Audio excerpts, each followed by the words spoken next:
तो hello friends, welcome back to our YouTube channel ITI step forward. तो friends, जो हम NPCIL नरोरा के लिए और रावत भाटा के लिए क्वेश्चन आंसर को डिस्कस कर रहे हैं, तो हमने उसकी क्लास 18 तक क्वेश्चन आंसर को डिस्कस कर लिया था। तो ये हमारी क्लास नंबर 19 है। तो फ्रेंड्स, इससे पहले अगर आपने हमारे बाकी के 18 वीडियोस को नहीं देखा है तो चैनल की प्ले लिस्ट पर जाकर आप उन वीडियोस को देख सकते हैं। तो फ्रेंड्स, आपसे बस रिक्वेस्ट है, आप वीडियो को पूरा देखिए, क्योंकि अगर आप वीडियो को पूरा नहीं देखेंगे तो फ्रेंड्स क्वेश्चन आंसर का जो लेवल है आपको समझ में नहीं आ पाएगा। तो आपसे रिक्वेस्ट है, वीडियो को पूरा देखें, और अगर वीडियो पसंद आता है तो वीडियो को लाइक करें और चैनल को सब्सक्राइब करें। तो आइए शुरू करते हैं बिना किसी देरी के। क्वेश्चन नंबर 1 हमारा क्या बोल रहा है। यदि स्क्रू ड्राइवर को वहां सीमित स्थान में प्रयोग किया जाना है जहां मानक स्क्रू ड्राइवर का प्रयोग नहीं किया कर सकते हैं, आप किस स्क्रू ड्राइवर का प्रयोग करेंगे। मतलब स्क्रू ड्राइवर को सीमित स्थान में प्रयोग करना है, तो वहां पर हम क्या कर सकते हैं, स्टैंडर्ड स्क्रू ड्राइवर को यूज नहीं कर सकते हैं, तो वहां पर किस स्क्रू ड्राइवर को यूज करेंगे। तो ऑप्शन ए बोल रहा है Phillips screwdriver, option B बोल रहा है offset screwdriver, option C बोल रहा है Robertson screwdriver, option D बोल रहा है प्लेन स्क्रू ड्राइवर। तो फ्रेंड, जो हमारा क्वेश्चन नंबर 1 है, इसका करेक्ट आंसर क्या हो जाएगा। इसका करेक्ट आंसर हो जाएगा ऑप्शन नंबर बी। जो हमारा ऑफसेट स्क्रू ड्राइवर रहता है वहां पर इसका प्रयोग करेंगे जहां पर सीमित स्थान प्रयोग किया जाना है। चलिए आगे बढ़ते हैं नेक्स्ट क्वेश्चन की ओर। क्वेश्चन नंबर 2 हमारा क्या बोल रहा है।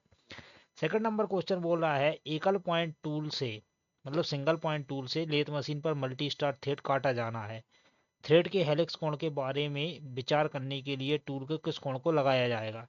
मतलब हमें मल्टी स्टार थ्रेडिंग करनी है, तो उसके लिए हम किस, मतलब हेलिक्स एंगल का यूज करेंगे। तो ऑप्शन ए बोला है side relief angle, option B बोला है front clearance angle, option C बोला है side rake angle, option D बोला है साइड क्लीयरेंस एंगल। तो फ्रेंड, जो हमारा क्वेश्चन नंबर 2 है, इसका करेक्ट आंसर हो जाएगा ऑप्शन नंबर डी। जब हमें टूल को हेलिक्स कोण के लिए लगाया जाना है तो वहां पर हम साइड क्लीयरेंस कोण का यूज करेंगे। चलिए आगे बढ़ते हैं नेक्स्ट क्वेश्चन की। क्वेश्चन नंबर 3 हमारा क्या बोल रहा है। थर्ड नंबर क्वेश्चन बोला है, the standard taper which is of self holding type is. मानक टेपर जो सेल्फ होल्डिंग प्रकार का होता है क्या कहते हैं। जो सेल्फ होल्डिंग टेपर रहता है तो उसको क्या बोलते हैं। तो ऑप्शन ए बोला है मोर्स टेपर, ऑप्शन बी बोला है Brown and Sharpe taper, option C बोला है जार्नो टेपर, ऑप्शन डी बोला है पिन टेपर। तो फ्रेंड, जो हमारा क्वेश्चन नंबर 3 है, इसका करेक्ट आंसर क्या हो जाएगा, ऑप्शन नंबर ए। जो हमारा सेल्फ होल्डिंग टेपर रहता है उसे हम मोर्स टेपर भी बोलते हैं। चलिए आगे बढ़ते हैं नेक्स्ट क्वेश्चन की ओर। क्वेश्चन नंबर 4 हमारा क्या बोला है। 4 नंबर क्वेश्चन बोला है, what is the use to set a V threading tool square to the work axis. V threading tool square को वर्क एक्सिस में सेट करने के लिए प्रयोग होता है। मतलब जो हमारा वी थ्रेडिंग टूल रहता है, तो स्क्वायर जब हमें उसे स्क्वायर में सेट करना होता है तो उसके लिए किसका यूज करते हैं। तो ऑप्शन ए बोला है bevel is try square, option B बोला है screw pitch gauge, option C बोला है सेंटर गेज, ऑप्शन डी बोला है डायल गेज। तो फ्रेंड, जो हमारा क्वेश्चन नंबर 4 है, इसका करेक्ट आंसर हो जाएगा option number C, centre gauge. जो हमारे भी थ्रेडिंग टूल रहते हैं तो उनको सेट करने के लिए, सही सेंटर हाइट पर सेट करने के लिए हम सेंटर गेज का यूज करते हैं। चलिए आगे बढ़ते हैं नेक्स्ट क्वेश्चन की ओर। क्वेश्चन नंबर 5 हमारा क्या बोला है। 5 नंबर क्वेश्चन बोल रहा है, ceramic material is composed of fine grand high purity. Ceramic material fine grain उच्च शुद्धता वाले खाली स्थान से बनता है। जो हमारे सिरेमिक मटेरियल रहते हैं फाइन ग्रेन, तो वो उच्च शुद्धता वाले किससे बनता है। तो ऑप्शन ए बोला है एल्यूमिनियम ऑक्साइड, ऑप्शन बी बोला है सिलिकॉन कार्बाइड, ऑप्शन सी बोला है टाइटेनियम कार्बाइड, ऑप्शन डी बोला है टाइटेनियम टेंटलम कार्बाइड। तो फ्रेंड, जो हमारा क्वेश्चन नंबर 5 है, इसका करेक्ट आंसर हो जाएगा ऑप्शन नंबर ए। जो हमारे सिरेमिक मटेरियल रहते हैं फाइन ग्रेन, तो वो हाईली, मतलब उच्च शुद्धता में वाले किससे, एल्यूमिनियम ऑक्साइड से बनता है। किससे बनता है, एल्यूमिनियम ऑक्साइड से। चलिए आगे बढ़ते हैं नेक्स्ट क्वेश्चन को। क्वेश्चन नंबर 6 हमारा क्या बोल रहा है।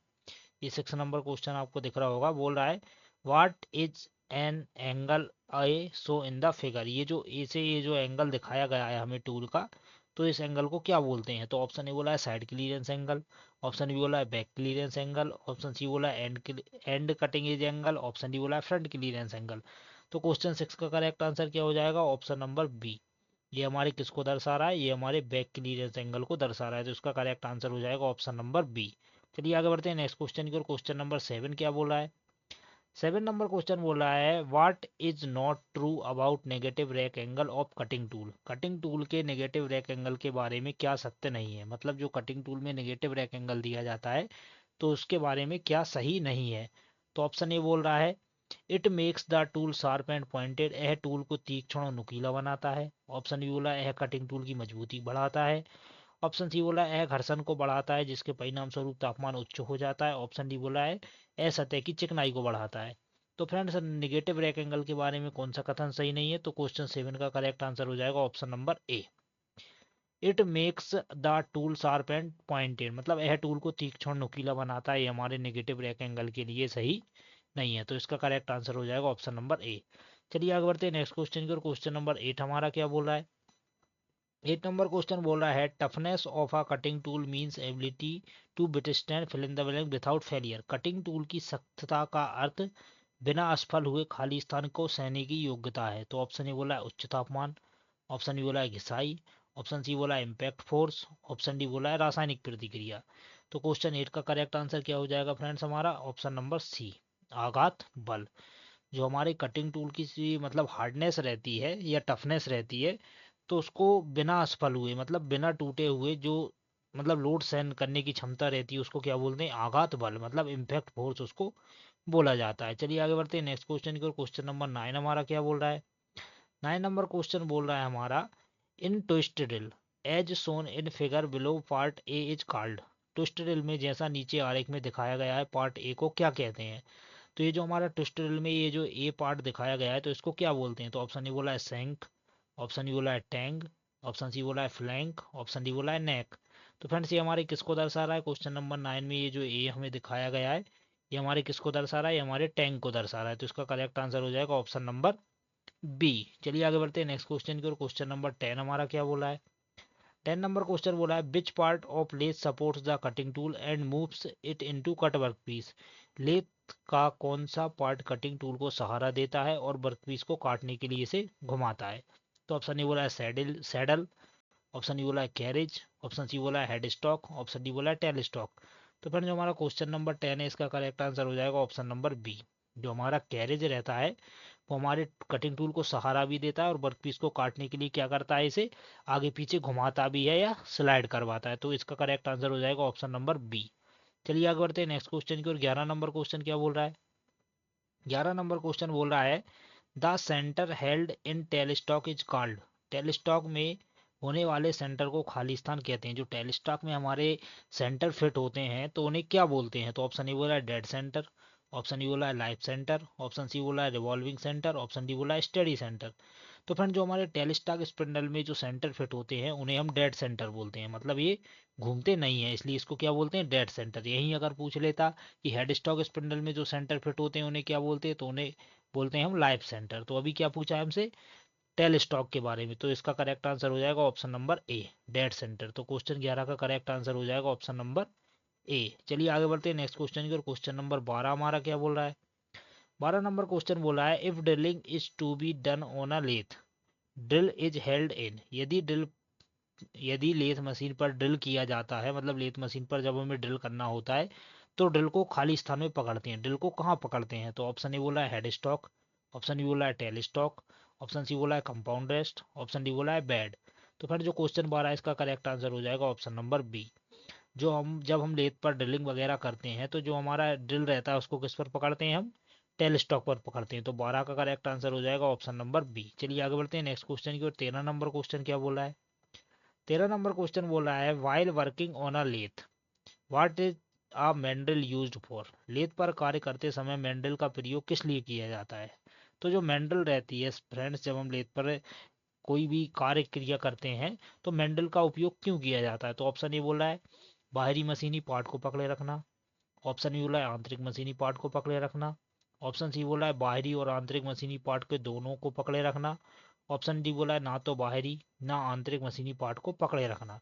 तो फ्रेंड जो हमारा क्वेश्चन नंबर 13 है इसका करेक्ट आंसर हो जाएगा option number B, to hold internally machined part. आंतरिक मशीनी पार्ट को पकड़े रखना ये हमारे किसका कार्य होता है, ये हमारे मैंडल का कार्य होता है। और मैंडल हमारा किसका कार्य करता है, फिक्सर का कार्य करता है, मतलब जॉब को पकड़े रहने का कार्य करता है। तो ऐसा क्वेश्चन भी बनता है कि मैंडल को क्या कहा जाता है, तो मैंडल हमारा फिक्सर का कार्य करता है। चलिए आगे बढ़ते हैं नेक्स्ट क्वेश्चन की। 14 नंबर क्वेश्चन क्या बोला है। 14 नंबर क्वेश्चन बोल रहा है which accessory will be suitable if an irregular piece is to be turned on a lathe। यदि अनियमित पीस को लेथ पर घुमाना है तो कौन सा सहायक सामग्री उपयुक्त होगी। मतलब एक रेगुलर जो वर्कपीस रहेगा, मतलब अनियमित आकार का वर्कपीस रहेगा, तो उसका लेथ पर घुमाने के लिए हम किस सहायक सामग्री का यूज करेंगे? तो ऑप्शन ए बोला है ड्राइविंग प्लेट, ऑप्शन बी बोला है फेस प्लेट, ऑप्शन सी बोला है कैच प्लेट, ऑप्शन डी बोला है थ्री जा सेल्फ सेंटरिंग चक। तो फ्रेंड्स अनियमित वर्कपीस को लेथ पर घुमाने के लिए हम किसका यूज करेंगे? तो क्वेश्चन 14 का करेक्ट आंसर हो जाएगा ऑप्शन नंबर बी। उसके लिए हम फेस प्लेट का यूज करेंगे। जब भी हमें अनियमित वर्कपीस की बात आ जाती है तो उसके लिए हम फेस प्लेट का ही यूज करते हैं। चलिए आगे बढ़ते हैं नेक्स्ट क्वेश्चन की ओर। 15 नंबर क्वेश्चन क्या बोल रहा है? 15 नंबर क्वेश्चन बोल रहा है which one of this operation does not require single point cutting tool. एकल पॉइंट कटिंग टूल के लिए इनमें से कौन सा कार्य उपेक्षित नहीं है? मतलब सिंगल पॉइंट कटिंग टूल के लिए इनमें से कौन सा कार्य नहीं किया जाता है? तो ऑप्शन ए बोला है बोरिंग, ऑप्शन बी बोला है टैपिंग, ऑप्शन सी बोला है शेपिंग, ऑप्शन डी बोला है प्लानिंग। तो फ्रेंड जो क्वेश्चन नंबर 15 है उसका करेक्ट आंसर क्या हो जाएगा? इसका करेक्ट आंसर हो जाएगा ऑप्शन नंबर बी। जो हमारा सिंगल पॉइंट कटिंग टूल रहता है तो उसके द्वारा हम टैपिंग नहीं कर सकते, बाकी बोरिंग हुआ, शेपिंग हुआ, प्लानिंग हुआ, ये हम कर सकते हैं। तो इसका करेक्ट आंसर हो जाएगा ऑप्शन नंबर बी। चलिए आगे बढ़ते हैं नेक्स्ट क्वेश्चन की और। क्वेश्चन नंबर 16 क्या बोल रहा है? 16 नंबर क्वेश्चन बोल रहा है the rate at which cutting edge of tool passes over the surface of workpiece is called. जिस दर पर टूल का कटिंग एज वर्कपीस की सतह पर घूमता है खाली स्थान कहते हैं। मतलब जिस दर पर हमारा टूल घूमता है या वर्कपीस की सतह पर घूमता है तो उसे क्या बोलते हैं? तो बोल रहा है कटिंग स्पीड, ऑप्शन बी बोला है मशीन स्पीड, ऑप्शन सी बोला है फीड, ऑप्शन डी बोला है डेप्थ ऑफ कट, कट की गहराई। तो फ्रेंड क्वेश्चन 16 का करेक्ट आंसर हो जाएगा option number A, cutting speed. जो मतलब जिस स्पीड पर हमारा टूल कटिंग एज के वर्कपीस की सतह पर घूमता है तो उसे हम क्या बोलते हैं? Cutting speed. तो इसका करेक्ट आंसर हो जाएगा ऑप्शन ए। 17 नंबर पे चलते हैं। 17 नंबर क्वेश्चन हमारा क्या बोल रहा है? The main part of the cutting tool which is gripped in tool holder is called. Cutting tool का मुख्य पार्ट जिसे टूल होल्डर में रखते हैं खाली स्थान कहते हैं। मतलब कटिंग टूल का मुख्य पार्ट जिसे हम टूल होल्डर में रखते हैं उसको क्या बोलते हैं? तो ऑप्शन ए क्या बोला है? सैंक, ऑप्शन बी बोला है फेस, ऑप्शन सी बोला है फ्लैंक, ऑप्शन डी बोला है बॉडी। तो फ्रेंड जो क्वेश्चन 17 है उसका करेक्ट आंसर हो जाएगा ऑप्शन नंबर ए। मतलब कटिंग टूल का मुख्य पार्ट जिसे हम टूल होल्डर में रखते हैं उसे क्या बोलते हैं? सैंक बोलते हैं। चलिए आगे बढ़ते हैं नेक्स्ट क्वेश्चन की ओर। 18 नंबर क्वेश्चन क्या बोला है? बोला है the size of 4 to 12 are applicable to. Size 4 से 12 खाली स्थान के लिए प्रयोज्य है। मतलब जो साइज 4 से 12 है वो किसके लिए एप्लीकेबल है? तो ऑप्शन ए बोला है standard taper pin, option B बोला है जानो टेपर, ऑप्शन सी बोला है Brown and Sharpe taper, option D बोला है मोर्स टेपर। तो क्वेश्चन 18 का करेक्ट आंसर हो जाएगा option number C, Brown and Sharpe taper. जो साइज 4 से 12 रहता है वो हमारा किसके लिए होता है? ब्राउन एंड शार्प टेपर के लिए प्रयोग होता है। चलिए आगे बढ़ते हैं नेक्स्ट क्वेश्चन की ओर। 19 नंबर क्वेश्चन क्या बोल रहा है? 19 नंबर क्वेश्चन बोल रहा है which statement is not true about taper turning from the form tool method. Form tool method से टेपर टर्निंग के बारे में क्या सत्य नहीं है? जो हम फार्म टूल मेथड से टेपर टर्निंग करते हैं तो उसके बारे में क्या सही नहीं है? तो ऑप्शन ए बोल रहा है इस मेथड में ब्रॉजनोक टूल का प्रयोग हुआ है, ऑप्शन बी बोला है टूल को पूर्ण टेपर एंगल में कार्य पर सेट करते हैं, ऑप्शन सी बोला है कार्य को सीधे टूल को कार्य में सीधे डाला जाता है, ऑप्शन डी बोला है ए मेथड केवल शॉर्ट टेपर के लिए प्रयोग होता है।